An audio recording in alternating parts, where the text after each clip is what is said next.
भगवान जिनके रक्षक हैं, भगवान से प्रार्थना कर रहे थे पितामह भीष्म की मेरे वचन सफल हो, और उसी समय ये आवाज आई और प्रार्थना करके सफलता का आशीर्वाद लेते लेते मुख से क्या निकला?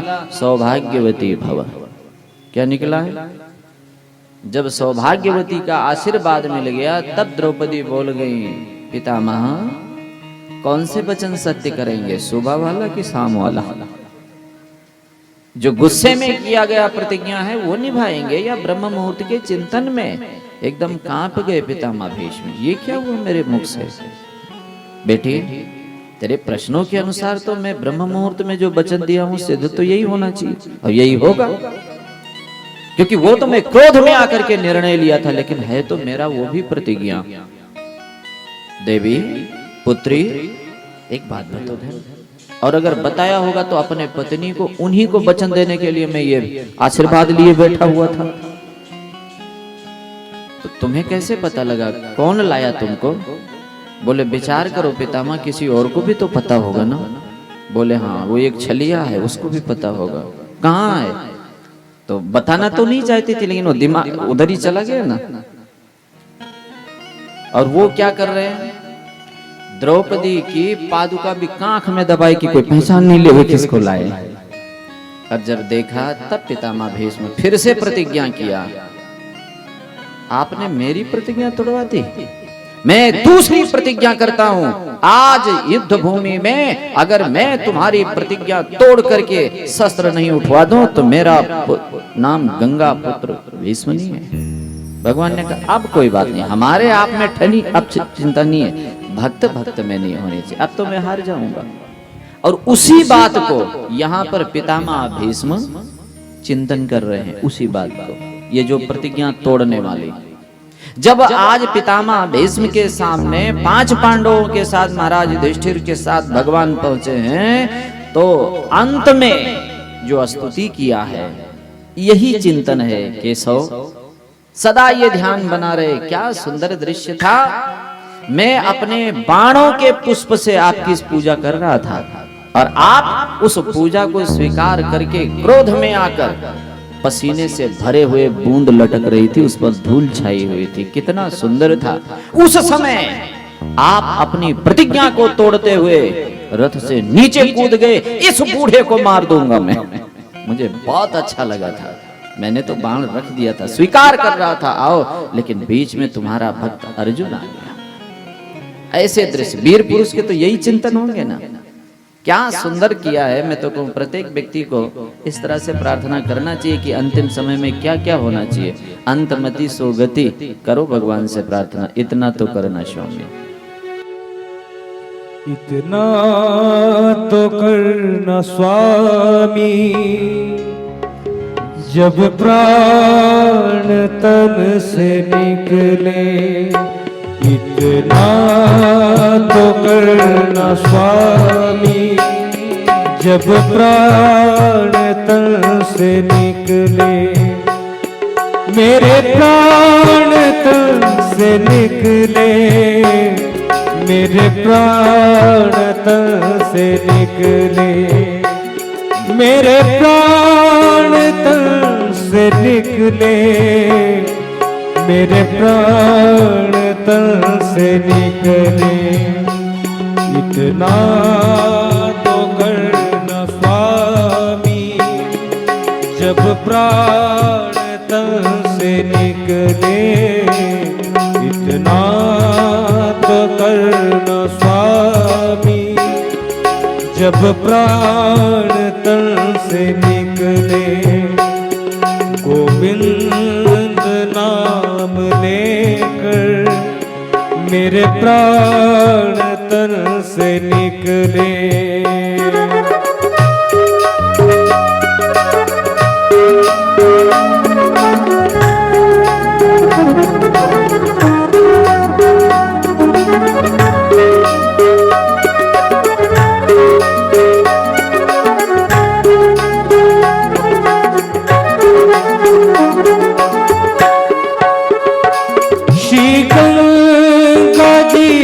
तट हो यमुना का बंसी बट हो, तट हो, यमुना का बंसीवट हो, मेरा सांवरा निकट हो, जब प्राण तन से निकले, मेरा सांवरा निकट हो, जब प्राण तन से निकले, इतना तो करना स्वामी, जब प्राण तन से निकले, मेरे प्राण तन से निकले, मेरे प्राण तन से निकले, गोविंद नाम लेकर, गोविंद नाम लेकर, जब प्राण तन से निकले, इतना तो करना स्वामी, जब प्राण तन से निकले। समय हो गया है। ठाकुर जी का ध्यान करते करते पितामह भीष्म जी अपने शरीर का त्याग किया है, संस्कार हुआ और इसके बाद में भगवान द्वारिकाधीश द्वारिका चले गए। बहुत दिन के बाद में महाराज युधिष्ठिर के मन में समाचार जानने की इच्छा हुई। समय एक जैसा नहीं रहता है, बदलता है ये। अर्जुन समाचार लेने गए, 6 मास व्यतीत हो गए लेकिन कोई सूचना नहीं है। तरह तरह के मन में अलग गलत भाव आने लग गए। क्या हुआ होगा, क्या हुआ होगा, स्वप्न गलत आने लग गए। महाराज बहुत वर्णन किया है कैसे कैसे, अगर आप लोगों ने विस्तार से सुनना है तो एक आध में उसमें बोला हुआ हूँ, मन में था। कारण क्या है, ये भागवत अगर ढंग से पूरी सुनाई जाए तो भाई 7 दिन में मेरे बस की तो बात नहीं है। अब कोई सुना पाता हो तो बलिहारी जाऊं मैं, कोई ना कोई प्रसंग छूटता ही है। 7 दिन कोई मध्यम विश्राम नहीं, कोई भजन नहीं, कोई कीर्तन नहीं, लगातार समाधि में रह करके कही गई भाषा। 4 घंटे उसमें भी सब तरह की चीज होते होते पूरी हो जाए, और पूरी हो जाए तो भगवान की लीला कहाँ, हरि अनंत, हरि कथा अनंता। ये अनंत की कथा है। ऐसे विचित्र विचित्र अपशकुन वर्णन किए हैं यहाँ श्री सुखदेव जी महाराज, श्री व्यास जी महाराज ने। महाराज बेचैन है, एकाएक क्या देखते हैं कि अर्जुन आए हैं, लेकिन उनके मुख पर जो शोभा होनी चाहिए वो नहीं है। यह प्रसंग मेरे को बहुत अच्छा लगता है, इसमें बहुत सारी शिक्षा है। आप लोग उसमें सुन सकते हैं, नेट पर है ये, बहुत बारीकी से वहाँ वर्णन है भगवत प्रेमी परिवार में। जब इसमें आप देखेंगे तो जो जो संदेह महाराज युधिष्ठिर के हृदय में आता है वो सब घटित हुआ। आज जैसे अर्जुन आए, महाराज युधिष्ठिर देख करके समझ गए, और पूछते हैं समझने के बाद भी एक दुखी व्यक्ति को कैसे पूछताछ करते हैं, और वहां वर्णन है। भैया अर्जुन, आपके मुख की शोभा क्षीण होने का कारण क्या है? क्या आप वृद्धों के जीमने से पहले आपने जीम लिया है, या दुर्बल आपको सहायता के लिए पुकारा और आप गए नहीं? ऐसे बहुत सारी बातें पूछ के लास्ट में कहा है, क्या मेरे द्वारिकाधीश इस धराधाम पर नहीं रहे? इतना सुनने पर अर्जुन फफक करके रो पड़ते हैं। हाँ भैया, हमारे साथ धोखा हुआ है। जिस गांडीव के होते हुए बड़े बड़े योद्धा हमारे सामने परास्त होते थे, आज वो गांडीव भी मेरे पास है। अर्जुन मैं वही हूँ, लेकिन द्वारिकाधीश की पत्नियों का हरण उन दुष्ट भीलों ने मेरे से कर लिया। अब हमारे बीच में ठाकुर जी नहीं है। बहुत रुदन किया है। ये बात जैसे कुंती जी के कान में पड़ा, पड़ते ही शरीर को छोड़ दिया है। ऐसी भक्ति थी उनकी, जब भगवान ही नहीं। मैंने एक बात सुनी, प्रेम देखो कैसा होता है। एक महारानी सदा चिंतित रहते थे कि मेरे महाराज भगवान की भक्ति किया करें, बहुत प्रयास करती थी वो। बहुत प्रयास करती, भगवान से बोलती, संत से बोलती, मेरे महाराज भगवान में लग जाए। एक दिन क्या हुआ, वो उठी सैया से और उसी समय राजा ने करवट लिया और उनके मुख से राम शब्द निकला। इतना सुनते तो महारानी आनंद विभोर हो गई। आज तो इतनी प्रसन्न है, पूरे राज्य में घोषणा करवा दिया उत्सव मनाया जाए। जितना उत्सव मना सकते हो मनाओ, आज उत्सव के दिन है। हर कोई पूछ भी नहीं सकता है किस लिए उत्सव, महारानी की आज्ञा है। सारे नगर की तैयारियां हुई, उत्सव पर उत्सव मनाया जाने लगा। राजा ने देखा, पूछा ये उत्सव किस बात का, ना कोई तिथि है, ना कोई त्योहार है, ना कोई विजय। बोले महारानी के द्वारा मनाया जाए। महारानी, कारण नहीं बताया। महाराज किसकी हिम्मत है जो महारानी से पूछ ले। बोले मेरी है, मैं जा रहा हूँ, पूछता हूँ क्या बात है।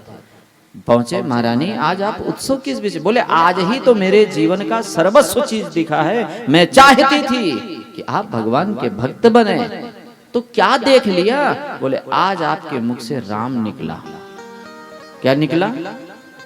इतना सुनते ही महाराज बोले राम निकल गया। बोले हाँ, शरीर छोड़ दिया, शरीर ही छूट गया। जब राम ही निकल गया तो क्या जीना। आप सोचो, ऐसे भी गुप्त भक्त होते हैं,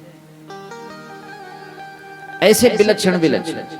कुंती ने जैसे सुना द्वारिकाधीश नहीं रहे, खुद भी नहीं रही, हाथों हाथ गिर गई। और दृश्य देखो, हम लोग सोचते हैं कि हमारे अंदर कष्ट है। क्या पांडव भगवान के भगत नहीं थे। विपत्ति अलग चीज और भक्ति अलग है, इन दोनों का समन्वय नहीं करते हैं। लेकिन हम लोग सदा इस बात का ध्यान रखते हैं, जैसे कोई विपत्ति आई भगवान को कोसने लगते हैं, इतना माला फेरती हूँ, इतना माला फेरता हूँ, और मेरे दुख विपत्ति और भक्ति का कोई लेना देना नहीं है। विपत्ति ये प्रारब्ध है और भक्ति हमारा जीवन है।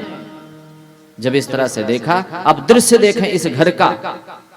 अर्जुन दुखी हैं द्वारिकाधीश के जाने से, और जो वीर कहला करके गौरव प्राप्त करते थे वो वीरता भी नष्ट हो चुकी है हाथों हाथ ही। एक कोल भील सारी महारानियों का हरण कर लिया है जंगल में।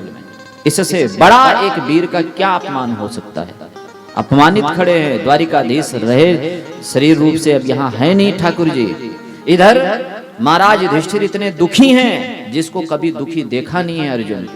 माँ का शरीर छूटा हुआ पड़ा है। ये सब दृश्य देख करके महाराज युधिष्ठिर गंभीर होकर के अर्जुन के साथ आए हुए वज्रनाभ का राज्याभिषेक करना शुरू करते हैं, और उन्हीं के साथ में महाराज परीक्षित का राज्याभिषेक। इधर पांचों भाई महाप्रस्थान की तैयारी।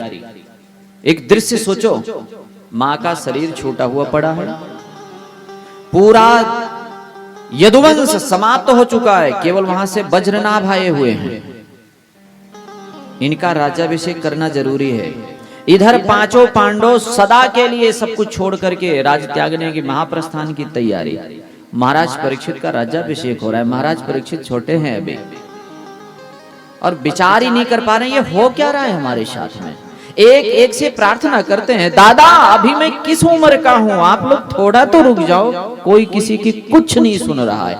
आज उत्सव मनावे राज्य की, कि त्याग का दुख मनावे, कि जिसने जन्म दिया है उसका शरीर शांत है उसके लिए शोक करें, या जो जीवन धन थे वो आज है नहीं हमारे बीच, कैसी आपत्ति। लेकिन नहीं, ऐसी जगह पर ही जो हमें शिक्षा मिली है, जो धर्म है मेरा साथ देता है, सब अपने अपने कर्तव्य पर दृढ़ हैं। वज्रनाभ को जब राज्य दिया, मथुरा मंडल द्वारिका का राजा बनाया, और उनको शिक्षा देते हैं महाराज युधिष्ठिर, देखो वज्र तुमसे बड़े हैं परीक्षित, सदा इनकी सलाह में रहना, कोई भी सुख दुख हो इनसे बांट करके जीना। महाराज परीक्षित को इनसे बोलते हैं, सारी सृष्टि का एक छत्र सम्राट पूरे पृथ्वी के आप राजा हैं, वज्र का बहुत ध्यान रखना आप, और कभी भी अपने धर्म से डिगना नहीं। आपके सामने हमारे गुरु कृपाचार्य हैं, आप इनके बताए हुए रास्ते पर चलना। अब ये सुने कि रोमे फूट फूट करके सब रो रहे हैं, देख रहे हैं। माँ का संस्कार हुआ, राज्याभिषेक हुआ, महाप्रस्थान की तैयारी हुई। आज सारे आभूषण का त्याग करके बाल खुला छोड़ दिया है और पागलों की भांति उन्मत्त होकर के मुख में काठ का टुकड़ा रखकर उत्तर दिशा की तरफ महाराज युधिष्ठिर प्रस्थान करते हैं। उनका अनुगमन भीम करते हैं, भीम का अनुगमन अर्जुन करते हैं, अर्जुन का अनुगमन नकुल, नकुल के पीछे सहदेव, पांचों भाई। और इन पांचों को देख करके द्रौपदी भी अपने गहने आज उतार देती हैं और इन्हीं का अनुगमन वो भी कर लेती हैं। धीरे धीरे धीरे धीरे ये उत्तर दिशा की तरफ बढ़ते बढ़ते सबसे पहला शरीर द्रौपदी का गिरा। कहाँ? जब बद्रीनाथ से ऊपर आप चलेंगे, जो भीम पुल है उसको पार करने और सहस्त्रधारा से पहले एक झरना पड़ता है, इससे पहले वहां पर कहते हैं द्रौपदी का शरीर सबसे पहले पात हुआ। कोई किसी को पीछे घूम के नहीं देखता है। उसके बाद नकुल, सहदेव, अर्जुन, भीमसेन। जब भीमसेन की बारी आने लग गई तब भीम दौड़ करके कहते हैं, ऐसा सुना हूं, पढ़ा तो नहीं हूं, महाराज युधिष्ठिर से पूछा कि आप कैसे ये सब देख रहे हैं? वो सती थी, उसका शरीर क्यों छूटा? बोले 5 पति होने पर भी अर्जुन में विशेष प्रेम रखती थी, भेद था दृष्टि में उनके, इसलिए बात हो। नकुल सहदेव बोले उन्हें अपने रूप और गांधीर्य पर अभिमान था, अर्जुन बोले गांडीव पर अभिमान था। और याद रखो अभी तुम भी गिरोगे कि तुम्हें अपने शरीर पर अभिमान था। अभिमान भगवान का भोजन है, ये ग्रस लिया जाएगा। और इसके बाद भीमसेन का भी शरीर पात हुआ। उसके बाद महाराज युधिष्ठिर के लिए विमान आता है, उनका शरीर नहीं छूटा है, ध्यान रखना। और जब विमान आया, विमान पर बैठने लग गए, तब पार्षदों ने रोक दिया, महाराज आपके साथ कुत्ता है, आप स्वर्ग नहीं जा सकते, इसको साथ लेकर के, इसको यहीं छोड़ दो। बोले नहीं, शरणागत को तजना बहुत बड़ा पाप है। मैंने इसे पाला नहीं है, मैं अपने सुख के लिए लाया नहीं हूं, लेकिन ये मेरे साथ आया है, मेरे शरण है। अगर इसके बिना हमें स्वर्ग जाना पड़े तो हम स्वीकार नहीं करेंगे किसी का साथ। जब अपने धर्म पर अड़े रहे तो वो कुत्ता और कोई नहीं, स्वयं धर्मराज जी दूसरा रूप से थे। कहने का भाव क्या है कि घर में गाय पालना चाहिए। क्या पालना चाहिए? अब आप देख लो क्या पालते हैं आप लोग। जो ज्यादा पैसे वाले हो जाते हैं, पढ़े लिखे हो जाते हैं, वो गाय पालते हैं। क्या पालते हैं? बोलो। धर्मराज जी को भी मना हो गया था और आप लोगों को पास मिलेगा हमें तो नहीं पता है, इसलिए कुत्ता मत पालो। कुत्ते की जहां स्थिति है आप उनको मारो भी मत, गोग्रास देने का है, आप शहर से बाहर दे के आओ, वो वहां जी लेंगे, लेकिन घर में उनको इतना नजदीक मत लाओ। जो जहां है उनको वहीं शोभा देता है। और नहीं तो आजकल पढ़े लिखे लोग शिकायत करके शहरों में से गाय हटवा देते हैं और कुत्ता रखवा लेते हैं। गाय का गोबर उनको घिन आता है और कुत्ते का शौच कराने खुद जाते हैं। अकल देख लो भी। और ज्यादा हो जाएगा, बड़े बड़े घर बना करके और एक बोर्ड लगाते हैं, सावधान यहाँ कुत्ते रहते हैं। आदमी का कोई मतलब ही नहीं है उनके। बताओ, अरे सोचना चाहिए, भगवान के भगत रहते हैं और कुछ नहीं है। ये सब अभिमान को पुष्ट करने के लिए। पहले हमारे यहाँ पूर्वज जब अपने स्वाभिमान की बात आती थी तो वो हाथी रखते थे। क्या रखते थे? द्वार पर हाथी। उनसे काम नहीं लिया जाता था केवल वाह वाह के लिए कि फला आदमी के द्वार पर हाथी बंदी है। क्या साधारण समझते हैं? हाथी रखने की ताकत नहीं रखी तब घोड़ा रखने लग गए। अब जब घोड़ा भी नहीं रख सके तो अब कुत्ता रख रहे हैं, और क्या होगा? लेकिन इससे कोई स्वाभिमान नहीं। ठाकुर जी का नाम लो और बहुत सुंदरता पूर्वक अगर रख सकते हो तो गाय रखो। गायों को गौग्रास दो। जिनके विषय में मैंने सुना है और पढ़ा भी हूं कि जिस जमीन पर बैठ करके गाय प्रसन्नता से श्वास छोड़ती है वो भूमि बहुत पवित्र मानी गई है। गाय एक अलग तरह से श्वास छोड़ती है जब खूब राजी होती है। आप देखना, एक बड़े तेज सुंदर पाप नाश करने का शक्ति है, ऑक्सीजन से भरा हुआ होता है। वो प्रसन्न होती है तभी उस तरह का करती है। गाय हमारे लिए सदा अनुकरणीय रही है, इसी से हमारा संस्कृति है। यहाँ आज जब बात आई महाराज युधिष्ठिर गए, आगे एक थोड़ी सी बात और याद आ जाती है। ऐसा मैंने सुना हूँ, जब महाराज युधिष्ठिर यहाँ से गए सासरीर, तो ये भी नरक गए। कहाँ गए? सुना है कभी ऐसी बात आपने? महाराज युधिष्ठिर नरक गए, ले गए, और जब इनको ले गए तो इनको नरक के अंदर नहीं, वहां ले जा के खड़ा किया, और खड़ा करने मात्र से सारे नारकीय जीव चारों तरफ से इनको घेर लिया और प्रार्थना करने लगे, महाराज आप सदा यहीं रहें। कहाँ रहें? क्यों भैया? बोले आपके आने से हमें सुकून बहुत मिलता है, आप हैं, हमारे दुख दूर हो गया। और जब महाराज युधिष्ठिर को ये सुनाई दिया, तब पार्षदों को मना कर दिया, मैं नहीं जाऊंगा, मेरे कारण किसी को सुख मिलता है तो मुझे यहीं छोड़।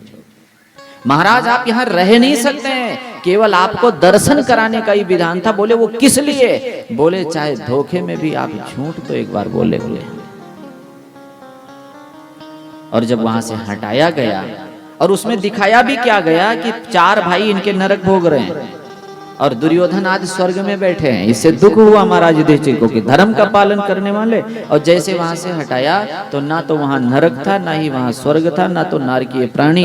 तो बोले ये सब कहाँ गया? बोले ये केवल आभास मात्र था महाराज, आप और नरक जा सके ऐसा नहीं है, ये केवल आभास कराया गया था, क्योंकि आप जान करके नहीं, आप धोखे में बोले थे, इसलिए धोखे में ही आपको ये दर्शन हुआ।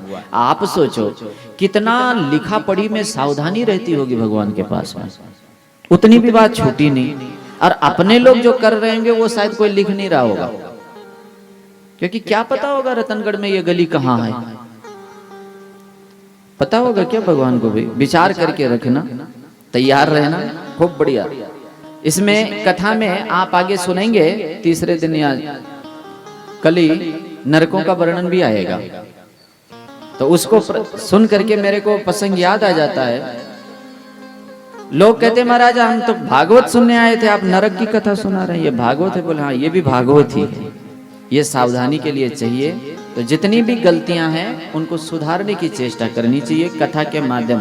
शास्त्र दर्पण हैं, इनमें अपने को देखना चाहिए। आज जब इस तरह से महाराज युधिष्ठिर स्वर्गारोहण किए 5 भाइयों के साथ, महाराज परीक्षित सुंदरता पूर्वक राज्य किए, दिग्विजय के लिए निकले, और वहां पर धर्म के रूप में बैल, पृथ्वी के रूप में गाय का संवाद सुना है। और कलयुग का जो उदंडता थी उसको नष्ट करने के लिए जब तलवार निकाला, शरण हो गया, 5 जगह दिया, उसमें रहने लगे। और जब शिकार खेलने गए तो श्राप मिला, और उसके बाद सुखदेव जी महाराज की सानिध्य। यहां जब होते हैं तो भगवान नाम की महिमा की विशेष बात बताई गई है। और फिर महाराज परीक्षित के लिए श्री सुखदेव जी कहते हैं, देखो हे राजन, आपके पास तो अभी बहुत समय है। राजर्षि खट्वांग 2 घड़ी के अंदर सब कुछ त्याग करके ब्रह्म पद को प्राप्त कर लिया है, तुम्हें क्या सुनना है? भगवत लीला हम आपको सुनाएंगे। बड़ा सुंदर सुंदर प्रश्नोत्तर हुआ है, भगवान के उपासना की विधि पूछा है। इस विधि के उत्तर में श्री सुखदेव जी महाराज 2 प्रकार की गति बताते हैं। कौन कौन सी? सद्यो मुक्ति और क्रम मुक्ति।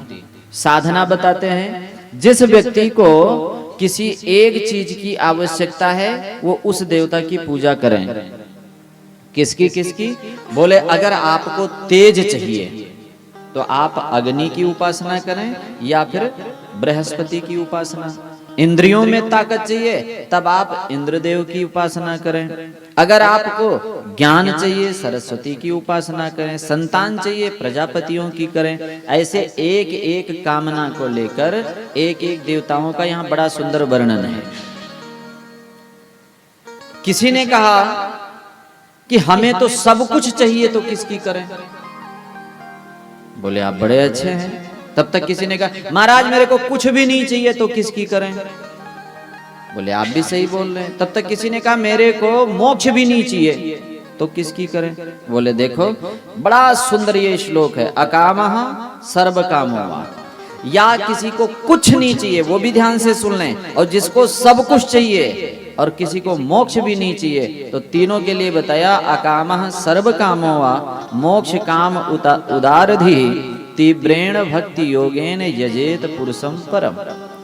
तीव्र भक्ति योग के द्वारा परम पुरुष परमात्मा की भक्ति करने से सब कुछ प्राप्त हो जाएगा। कैसे? जैसे किसान जब गेहूं के लिए खेती करता है, अनाज के लिए, तब उसको तूड़ी अपने आप मिलता है कि उसके लिए अलग खेती करनी पड़ती है भाई। और जिसने केवल चारा के लिए खेती किया है उसको गेहूं नहीं मिलेगा, अनाज नहीं मिलेगा, क्योंकि वो पहले ही काट लेगा। तो जो समझदार लोग हैं वो रास्ते की चीज तो ऐसे ही मिलेगी, वो अंतिम लक्ष्य परमात्मा है, उनकी अच्छी तरह से उपासना करो और यहाँ जितनी चीजें हैं वो तुम्हें स्वाभाविक अपने आप मिल जाएंगे। कैसे मिल जाएंगे? जैसे आपको दुख मिलता है, दुख मिलने के लिए आप लोगों ने कौन सी तीर्थ यात्रा की? किसी मंदिर में कभी 5 रुपए का प्रसाद चढ़ाया कि हे प्रभु मेरा किया हुआ दुख मुझे मिल जाए, 5 रुपए का लड्डू आपके लिए चढ़ाया कभी? अच्छा, मिला नहीं आपको दुख? नहीं मिला हो तो मैं भी प्रार्थना करूं? कहोगे महाराज उसी को तो बचने के लिए दुकान छोड़ के यहाँ बैठा हूं, मकान छोड़ के बैठा हूं, समाज छोड़ के बैठा हूं कि इसी दुख से ही तो बचना है। लेकिन मैं कहूं भैया चाहे कुछ भी छोड़ दोगे, तुम्हारा किया हुआ किसी और को मिलेगा क्या? आप लोग बहुत अच्छे हैं, विश्वास तो रखते हैं, लेकिन बस दुख वाले भाग में, सुख में नहीं। सुख के लिए तो हमसे इतना आकर के बोलते हैं महाराज जी अच्छा खासा हमारा चल रहा था काम धंधा और पड़ोसी को देखा नहीं गया, मेरा सुख छीन लिया। दुख तो नहीं कोई छीनता है, सुख कैसे छीनेगा भाई? अगर छीनने ही की ताकत होती तो कोई दुख भी छीन लेता। वो तो कहता है भैया क्या करें, सिर पर बोझा होता तो हम भी बांट लेते, ये तो तुम्हारा किया हुआ है तुम ही भोगो। अच्छा, किया हुआ दुख हम भोगें और सुख पड़ोसी छीन लेगा? बोलो भाई, है कोई ऐसा ताकतवर? आज कितना बढ़िया पंखे की हवा अच्छी लगती है। भगवान करे दिसंबर जनवरी में ऐसे चलना चाहिए आपके ऊपर। क्या हो गया? नहीं ठीक लगेगा? क्यों? क्यों नहीं? जब ये आज अच्छा लगता है तो कल क्या हुआ? कल किसी ने इस पर कुछ करा दिया और क्या भाई सोचो तो। आप जनवरी या दिसंबर में इस पंखे के नीचे बैठना, आप बीमार हो जाएंगे, आपको सुख नहीं मिलेगा। ध्यान से सुनना, क्यों नहीं मिलेगा?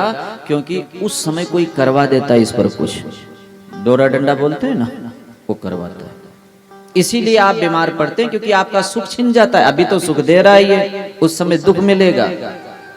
आप लोग क्यों हंसते हो? ऐसा होगा नहीं क्या?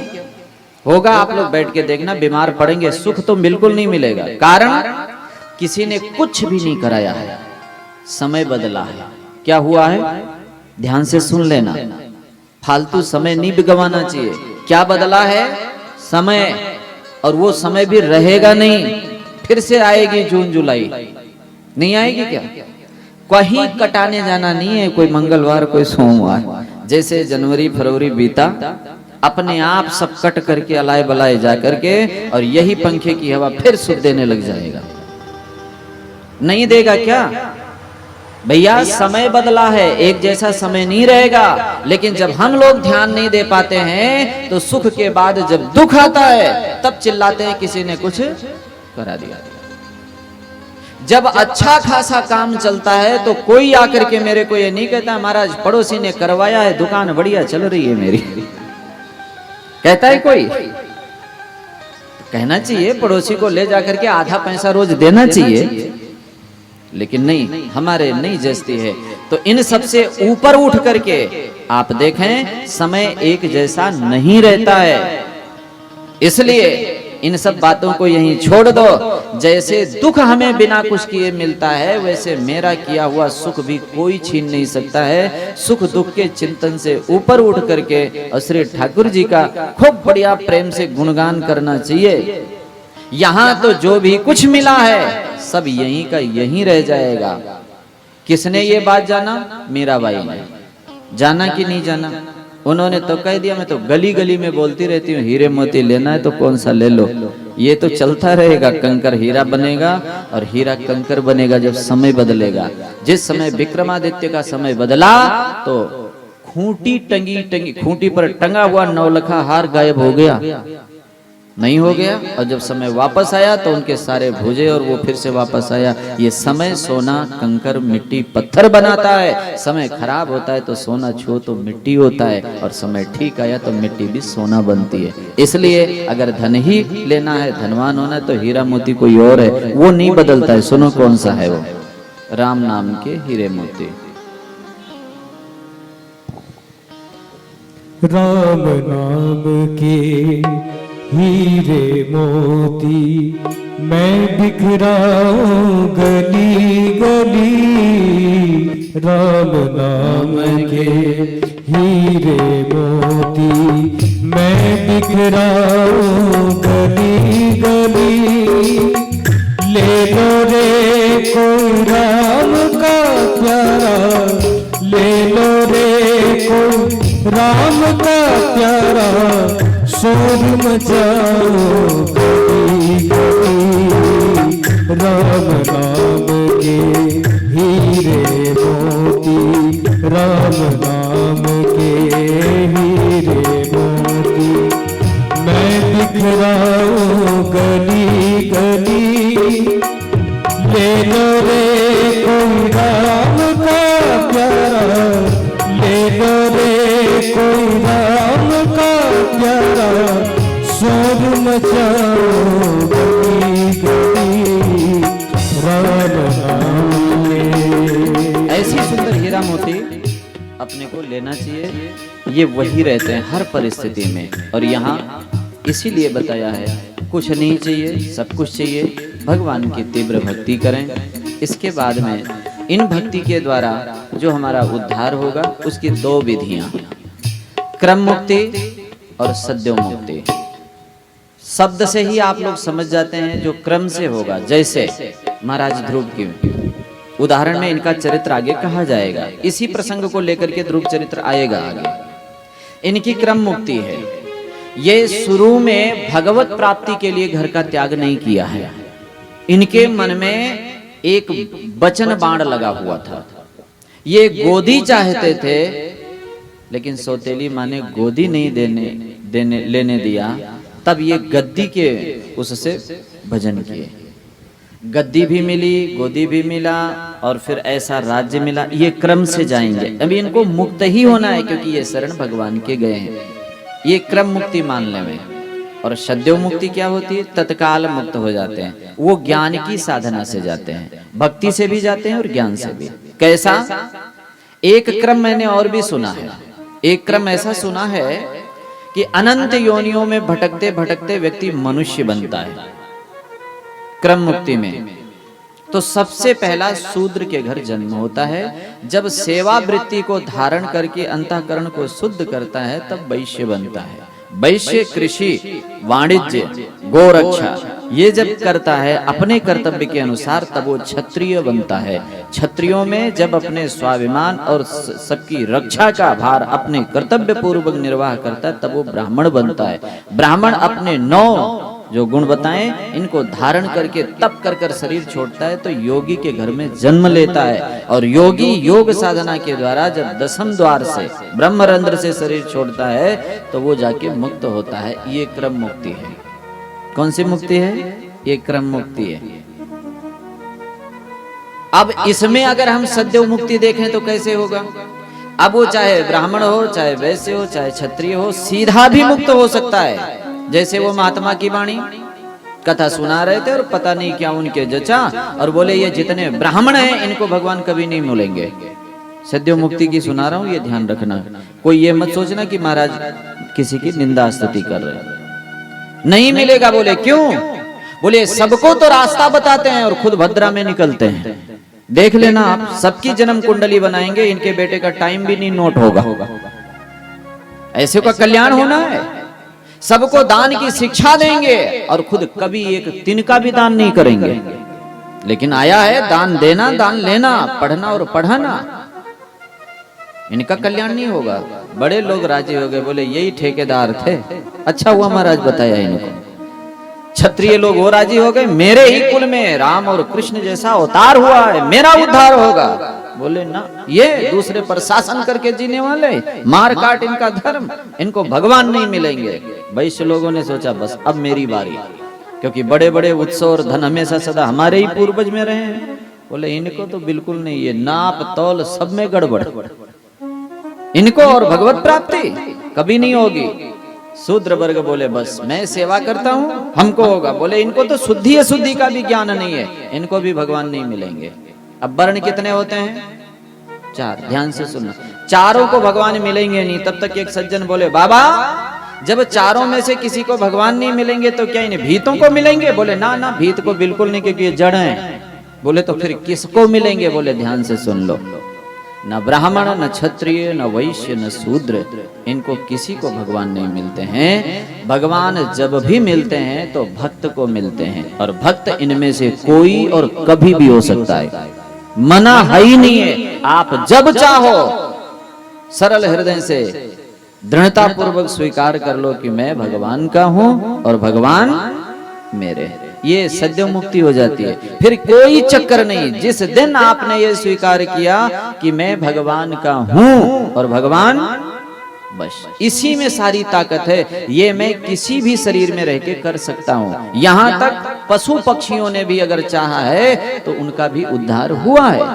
ये क्रम मुक्ति मान ले में आप, ये सद्यो मुक्ति है, ये क्रम मुक्ति। इसका सुंदर वर्णन करने के बाद में भगवान के 24 अवतारों का फिर वर्णन किया है। के बाद कहते हैं जब भगवान ने इस संसार की सुंदर रचना की है, इसी रचना में इतनी सुंदर सुंदर सृष्टि का वर्णन करके 4 श्लोक की जो भागवत सुनाया है उसमें 4 बातें विशेष करके बताई। सत्य क्या है, माया क्या है, जगत क्या है और आत्मा क्या है। ये 4 श्लोकों में इसी पर वर्णन है और यही 4 श्लोकों की भागवत है। सत्य क्या है तो हम सभी लोग अपनी सरल भाषा में ध्यान देवें। सत्य, अच्छा सत्य झूठ होता है ना? कभी सुना ऐसी बात आप लोग? अच्छा ऐसा नहीं सुना तो मैं दूसरी तरह से बोल के बताता हूं। महाराज कलयुग का समय है, सत्य बोले बिना काम ही नहीं चलता है, ऐसा सुना कि नहीं सुना? ये मैं दूसरी भाषा में बोला हूं, बात वही है।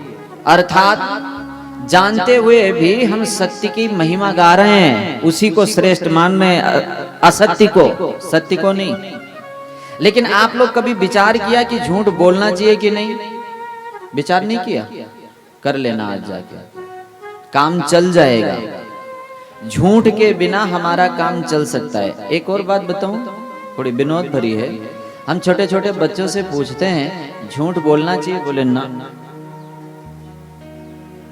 क्यों नहीं बोलना चाहिए? बोले पाप लगता है।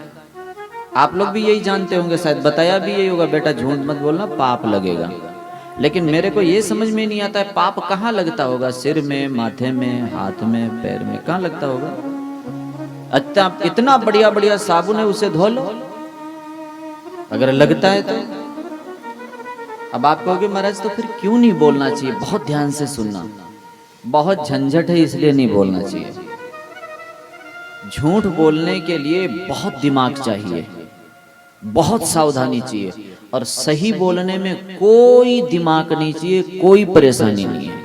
और जो इतना सरल है वो हमको कठिन लग रहा है, और जो इतना कठिन है वो हमको क्या लग रहा है? लग रहा है कि नहीं? आप विचार करना।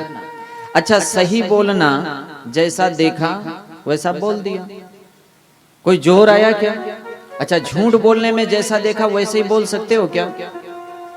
बोलना। कल हमने बच्चों से पूछा था 5 सवाल पूछूंगा और झूठ ही बोलना, वही नहीं बोल पा रहे थे। और यूं कहो तो सारा दिन झूठ बोल लेते हैं।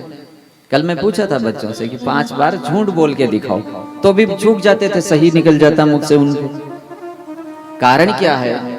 सही बोलने में कोई जोर नहीं है, वो स्वाभाविक निकल जाता है। और झूठ बोलने के लिए दिमाग चाहिए, और फिर जो झूठ बोला है उसे हरदम याद रखना पड़ेगा, और जिस दिन भूल गए उसी दिन पकड़े और जाओगे। इसलिए झूठ नहीं बोलना चाहिए। झूठ बोलने से हमारा पतन होता है, क्योंकि सारी शक्ति इनके संभालने में लग जाएगा। और कब तक? चाहे कई जन्म बीत जावें, आप सत्य जब तक प्रकट नहीं कर दोगे तब तक आप उससे बच नहीं सकते हो। उदाहरण में सती का जीवन देख लेना। झूठ बोली थी, पार्वती का शरीर पा गई, लेकिन वहां भी शिव जी से जब तक सत्य नहीं बोला तब तक वो झूठ पीछा छोड़ा नहीं उनका। इसलिए झूठ से बहुत दुख पाओगे। पाप तो जो लगेगा सो लगेगा, देखी जाएगी, गंगा जी धो देंगे, लेकिन ये दुख तुम्हारा दूर नहीं होगा जब तक सत्य स्वीकार नहीं करोगे। दूसरी बात आपको बता दें, अगर आप सत्य पर चलने वाले हो तो झूठ एक दाना भी नहीं चाहिए, तुम्हारा काम चल जाएगा। लेकिन अगर आप असत्यभाषी हैं, असत्य आचरण करने वाले हैं, तो आपको सही बात बता दूं, टोटल असत्य नहीं चलता है। उसको चलाने के लिए चाहे थोड़ा ही सही चाहिए, मिलाना जरूर पड़ेगा आपको। बिल्कुल असत्य चल सकता है क्या? और पूरा सत्य नहीं चल सकता है। पूरा सत्य चल जाएगा लेकिन पूरा असत्य नहीं चल पाएगा। मैं बहुत छोटा था तो मेरे को एक कहानी सुनाया था मास्टर जी ने। आज झूठ बोलने की कहानी सुनाते हैं। अब हंसी आती है, उस समय तो केवल वैसे ही था। झूठ क्या बोला कि एक पति पत्नी थे, रोज लड़ते थे। लड़ाई किस बात को लेके थी कि पति झूठ बोलता था। पत्नी एक दिन नाराज होकर के बोली, निर्णय कर लो, या तो जीवन में झूठ रखो या हमको रखो, दोनों एक साथ नहीं रहेंगे। उसने विचार किया, झूठ से तो क्या मिलता है, पत्नी तो रोटी देती है। उसने कहा, चलो देवी एक काम करो, तुम रोटी बनाओ खूब। बोले क्या करोगे? बोले 4-5 दिन की रोटी बना के बांध दो और इस झूठ को मैं बहुत दूर छोड़ के आऊंगा, फिर दोबारा हमारे दोनों के जीवन में आ नहीं सके। बोले दोनों का नाम मत लेना, मैं नहीं बोलती हूँ, तुम्हारे ही है, तुम ही जाओ छोड़ने। बढ़िया रोटी ले ली, कहाँ गए थे? झूठ छोड़ने। 4-5 दिन बढ़िया ठाठ से खाया और जब खत्म हुआ फिर घर आया। पत्नी ने कहा, कहाँ गए थे? बोले झूठ छोड़ने। छोड़ दिया? बोले हाँ। कहाँ छोड़े? बोले देवी रोटी खाता गया, चलता गया। ऐसा भयंकर जंगल आया, उसमें मेरे पीछे हाथी पड़ गए। भागा मैं जंगल से बाहर, किसान का खेत, सरसों के पौधे में चला गया। मैं जंगल में देखा हाथी पीछा छोड़ ही नहीं रहा है मेरा। मैं चढ़ गया सरसों के पेड़ पर, ऊपर डाल पर बैठा। अब हाथी पेड़ के नीचे, सरसों के पेड़ के नीचे बैठा, मेरा प्रतीक्षा करने लगे, उतरो तब मैं आपको फिर मारूं। मैंने देखा ऐसे तो मानेगा नहीं, जोर से मैंने सरसों की डाल हिलाई और एक सरसों उसके मस्तक पर गिरा और तड़प करके वो मरा हाथी। और जब वो छटपटाया तो सरसों का दाना उसके नीचे आया, उसमें से निकला तेल और लगा बहने हाथी समेत ही। और मैंने कहा तेल इतना महंगा है, इसको तो घर ले चलना चाहिए। हाथी का थैला बनाया और उसमें सारा तेल भर लिया। ला रहा था तब तक नीचे कहीं गिर गया। उसने उठाया लकड़ी और 2-4 लगाई। बोले झूठ छोड़ के आए हो, तो कुछ तो सही होना चाहिए था विश्वास के लिए। तो समझ में आई कि नहीं? बड़े अच्छे अध्यापक थे, समझाना ये चाहते थे कि झूठ चाहे जितना तुम बोल लो, जब तक थोड़ा भी असत्य नहीं होगा कोई नहीं मानेगा तुम्हारी कहानियां, मानेगा।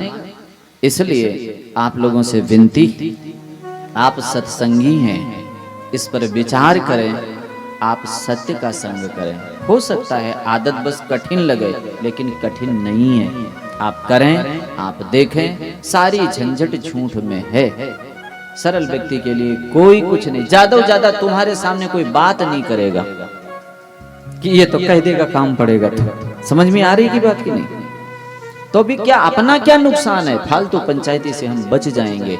आप कथा सुनते हैं, सत्य भगवान की आराधना करते हैं, हमेशा विचार करें। सत्य भगवान का स्वयं का स्वरूप है। क्या सत्य है हमारे जीवन में? तो स्वामी जी महाराज की वचनानुसार सुने। गहरी सी गहरी नींद में आपको कोई उठावे और आपसे पूछे कि आप हैं कि नहीं हैं, तो आप क्या बोलेंगे? रुको याद करूं, ऐसा बोलेंगे? या ऐसा बोलेंगे देख के आऊं? या ऐसा बोलेंगे किसी से पूछ के आऊं? क्या बोलेंगे आप? गहरी से गहरी नींद में उठ करके भी आप यही कहेंगे कि हाँ हम हैं। ये जो हमारे होनेपन का है यही सत्य है। और संसार कभी भी है में नहीं रहता है। इसलिए आप चाहे जितनी बार रुपया गिन के रखे हुए हों और गहरी नींद नहीं, 2 दिन बाद कोई पूछे कितना है, तो बोले एक बार गिन लूं तब बताऊं, क्योंकि वो असत्य है। वो हो सकता है इधर उधर। सत्य परमात्मा का स्वयं अपना स्वरूप है, ज्ञान भगवान का अपना स्वरूप है। इस परमात्मा के विषय में ज्ञान ये 4 श्लोकों में है, और इस ज्ञान पर जो आवृत्ति माया असत्य है उसका वर्णन है, और जगत सत और असत से निर्मित जो दिखाई दे रहा है इसका वर्णन है, और आत्मा क्या है जिनको हम अनुभव करते हैं उसका वर्णन है कि वही परमात्मा। इन 4 बातों को लेकर 4 श्लोकी भागवत में विस्तार से यहाँ वर्णन है। 10 इसके लक्षण हैं, उसी के आधार पर आगे अपने लोग सुनेंगे। तीसरे स्कंद में जब इस तरह से बात आई, विदुर की बात वहां सुना। विदुर की चर्चा सुनते ही महाराज परीक्षित ने जब मिले हैं खट्वांग की बात सुनने के बाद इतने प्रश्न किया है कि पूरा प्रश्न की झड़ी लगा दी। प्रश्नाध्यायी बोलते हैं उसको। उनमें सारे प्रश्न करके और विस्तार से विदुर जी के चरित्र का विनय किया, विनती किया कि मुझे सुनाओ। विदुर जी के चरित्र को लगभग आप लोग सभी जानते हैं। महिमा श्रेष्ठता क्या है इनके ज्ञान की नहीं है, क्योंकि ज्ञान का तो अनादर हुआ है। अनादर क्यों हुआ? क्योंकि मांडव्य ऋषि का श्राप है, इनके ऊपर सांप लगा हुआ है। मांडव्य ऋषि को भूल से सूली मिली और जाकर के धर्मराज से पूछे क्या मैंने ऐसा पाप किया था? बोले आप टिड्डी के शरीर में कुसा चुभो दिए थे, उसी का पाप ये सूली है। इतने नादान अवस्था में मेरे से पाप हुआ और आपने इतना बड़ा मुझे सूली दिया, ये प्रमाद। मैं तुम्हें साप देता हूँ 100 वर्षों तक शूद्र योनि में रह करके, जब तुम किसी को ज्ञान दोगे तुम्हारे ज्ञान का तिरस्कार होगा, तब तुम्हें ज्ञान का पता लगेगा। दुर्योधन की सभा में रह करके जब भी कोई बात बोलते दुर्योधन तिरस्कार करता, और इसी तिरस्कार का एक सुंदर कथा से जुड़ी हुई है। पांडव लक्षा गृह में जलाने से बच चुके हैं, द्रौपदी उन्हें प्राप्त हो चुकी है। अब भगवान सोचते हैं कि अब आप लोग आराम से राज्य करें। दुर्योधन के सभा में पांडवों की तरफ से आने के लिए स्वयं भगवान तैयार हैं। और जब ये बात द्रौपदी ने सुना तो आ करके बोलती केशव आप जा कहाँ रहे हैं? नाम क्या लिया है इनका? केशव। जब उन्होंने कहा कृष्णा तुम हमारा और भी नाम ले सकती थी, आज केशव नाम से संबोधन क्यों किया? बोले मेरे केस देख लो, इसलिए मैंने प्रतिज्ञा किया है कि इस केस को मैं तभी बांधूंगी जब दुष्ट दुर्योधन के रक्त से मैं इसे धोऊंगी। विचार करें, और उस पापी को बचाने के लिए आप जा रहे हैं। बोले देवी आप शांत रहें, जो होना है वो निश्चित है। कल को कोई ये ना कह सके कि भगवान अगर जाते बीज बिचाव कराते तो ये महाभारत नहीं होता। होना है वो तो होगा। और जितने आप लोग कथा सुन रहे हैं सबसे ये कहना है जीवन में ऐसी घड़ी आपके भी आएगी, क्योंकि हम लोग जीवित हैं। हमसे कोई रूठेगा और जब मनाने का काम आवे और आपको पता लग जाए कि वो मानेगा नहीं, तब एक बार नहीं 4 बार जाना चाहिए। कम से कम पड़ोसी तो जाने कि इसकी तो गलती नहीं है, और आपको पता है मानेगा तो है नहीं, और मान जाए तो बैर सदा के लिए समाप्त हो जाएगा आपका। क्योंकि हम यहाँ बैर लेकर के मरने नहीं, हम प्रेम करके मरने के लिए यहाँ आए। हमारे अंदर जो जो कमियां हैं उसे दूर करने के लिए ही ये जन्म मिला है, और प्रेम भगवान का भोजन है।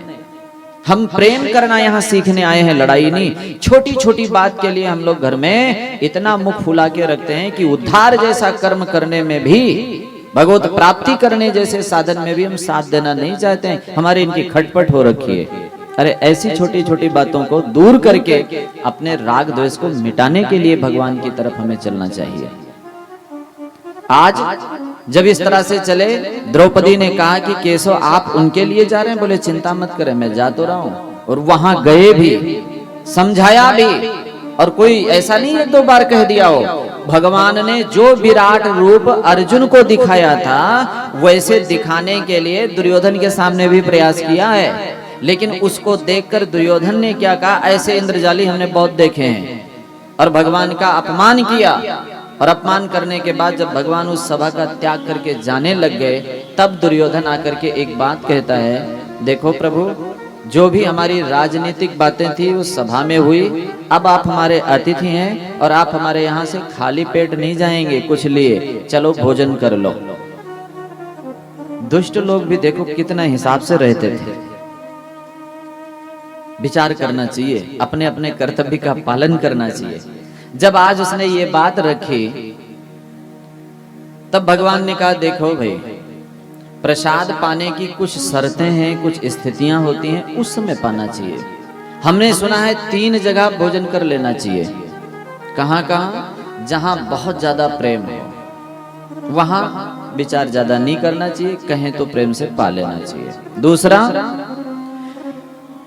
प्राण अगर अन्न के बिना निकल रहा हो, ध्यान देना, अन्न के बिना अगर प्राण निकल रहा हो तो प्राण बचाने के लिए अन्न ले लेना चाहिए, वो किसी का भी हो, ये नहीं देखना चाहिए। जैसे एक जगह मैंने सुना कि एक ऋषि, उनका प्राण निकल रहा था और कुत्ते का मांस था, चंडाली के हाथ का बनाया हुआ, और उसको खा लिया।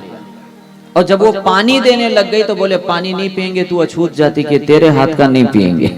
क्या बोले वो? मेरे बड़ा आश्चर्य आया पढ़ने में। उसने प्रश्न किया, जल अशुद्ध नहीं माना गया है और आप मेरे हाथ से नहीं पियोगे, और कुत्ते का मांस? बोले देखो देवी, ध्यान से सुने, वचन है शास्त्र का, अगर प्राण रहेगा तो हम प्रायश्चित कर लेंगे। प्राण बचाने के लिए अगर तुम पहले पानी देती तो मैं नहीं पूछता, अब मेरा प्राण बच चुका है, अब मेरा कर्तव्य। ध्यान दिया कि नहीं है इस बात का? वो परिस्थिति थी हमें खाने के लिए, जब प्राण ही नहीं होता तो हम सत्य साधना कैसे करते? अब मेरा प्राण बच चुका है, अब मुझे अपना कर्तव्य निर्वाह करना है भाई। तो या तो अन्न के बिना प्राण निकल रहा हो तब पालो, और या फिर कोई इतना बलशाली हो कि कह दे खा लो नहीं तो प्राण निकाल लेंगे, तब भी खा लेना चाहिए। ठीक है दुर्योधन, इतनी ताकत तो तुम्हारे में है नहीं कि तुम मेरा प्राण निकाल सको, तो ये तो करने नहीं। अच्छा, ऐसी परिस्थिति भी नहीं है कि अन्न के बिना मेरा प्राण निकल रहा हो, और ना हमारे और आप में प्रेम है, इसलिए यहाँ भोजन करने का औचित्य नहीं है। भगवान ठुकरा करके और चले। चर्चा प्रसाद की हो ही गई थी, याद आई विदुरानी जी, और जब वहां पहुंचे तो वहां क्या हुआ? मेवा तो छोड़ दिया और क्या खाया? साग खाया। ये किसकी विजय थी? प्रेम की। भगवान ने जो वहां नहीं पाया था, ये प्रेम नहीं था, बाकी परिस्थिति तो थी नहीं वैसे भी, और जो प्रेम है वो सबसे ऊंची है। बहुत सुंदर पद है, आप लोग सुने हुए हैं, ध्यान करें कितना सुंदर पद है ये। वो सबसे ऊंची प्रेम सगाई, सबसे ऊंची प्रेम सगाई, सबसे ऊंची प्रेम सगाई, प्रेम सगाई, प्रेम सगाई, प्रेम सगाई, प्रेम सगाई, सबसे ऊंची प्रेम सगाई। दुर्योधन की मेवा त्यागी, साग विदुर गर खाई।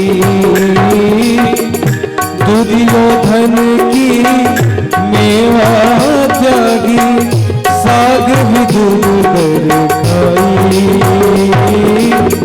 झूठे फल सबरी के खाए, झूठे फल सबरी के खाए, बहुविधि साध बताई। सबसे ऊंची प्रेम सगाई, सबसे ऊंची प्रेम सगाई।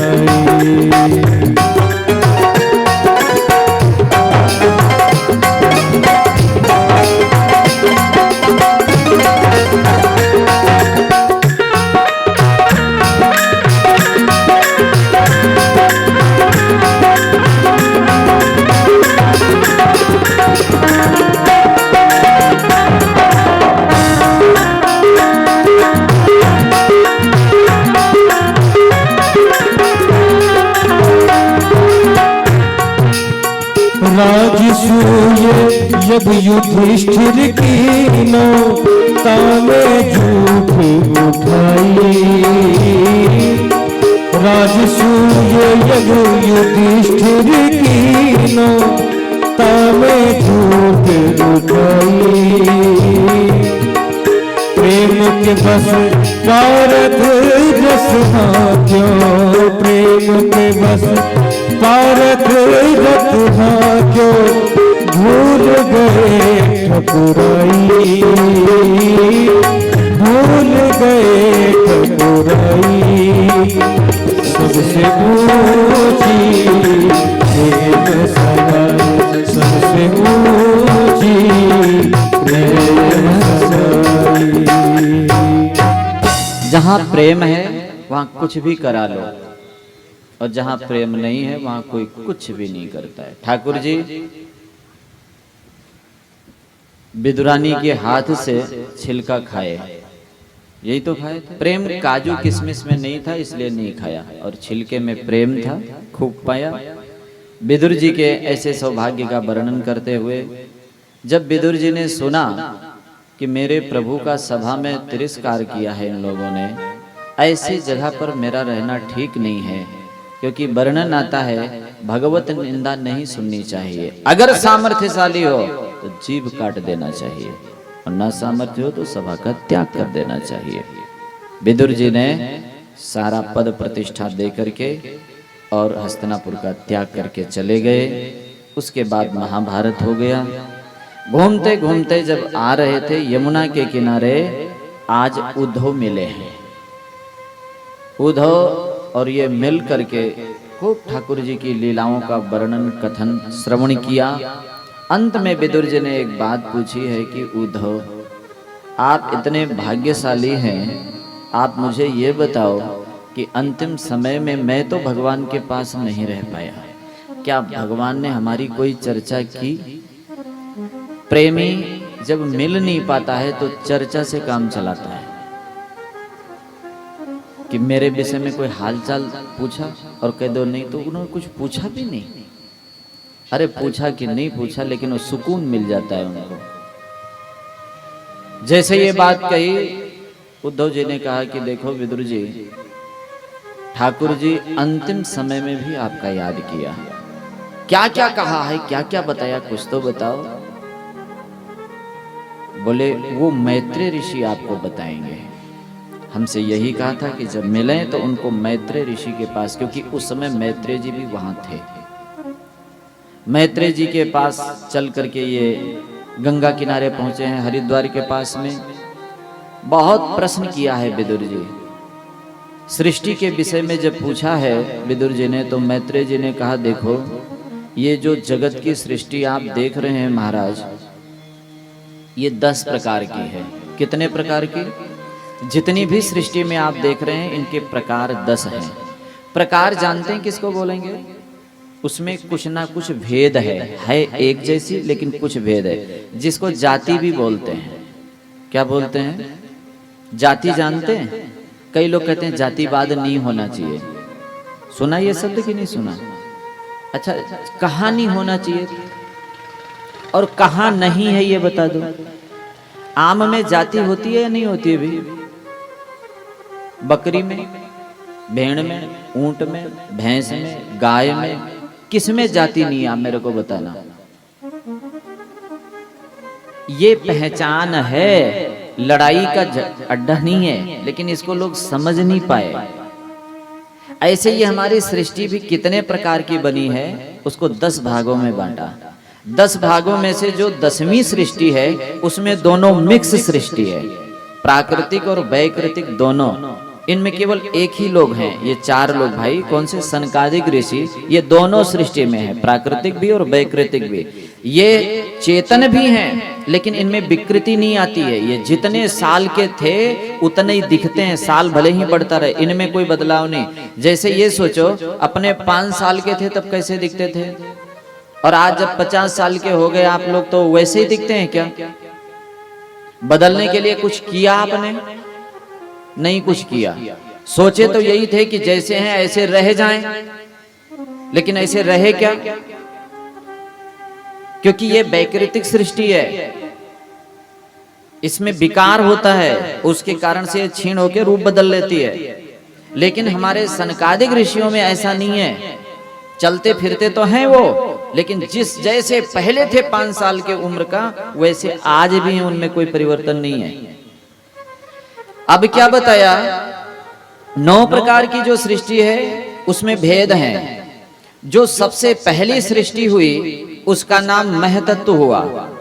भगवान की प्रेरणा से सत्वादि गुणों से विषमता होने पर इसका विषमता होना ही इसका स्वरूप है। और जब दूसरी सृष्टि हुई उसका नाम अहंकार हुआ, जिससे पृथ्वी आदि पंचभूत और ज्ञानेंद्रिय कर्मेंद्रिय की उत्पत्ति हुई। और तीसरी सृष्टि भूत वर्ग। भूत जानते हैं आप लोग? भूत का नाम सुना? भूत से डरना चाहिए कि नहीं डरना चाहिए? हाँ, डरना भी चाहिए और नहीं भी डरना चाहिए। भूत किसको बोलते हैं? आप लोगों का रोज काम पड़ता है भूत से। सबसे बड़े 5 भूत हैं, नाम सुना है?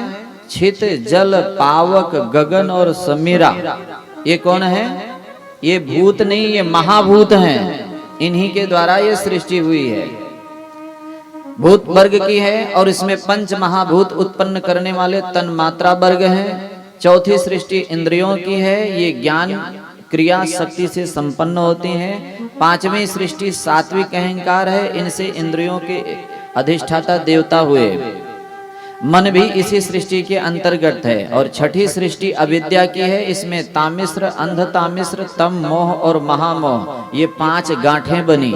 ये जीव की बुद्धि का आवरण करके विक्षेप करने वाली हैं। ये 6 प्रकार की प्राकृतिक सृष्टि हैं।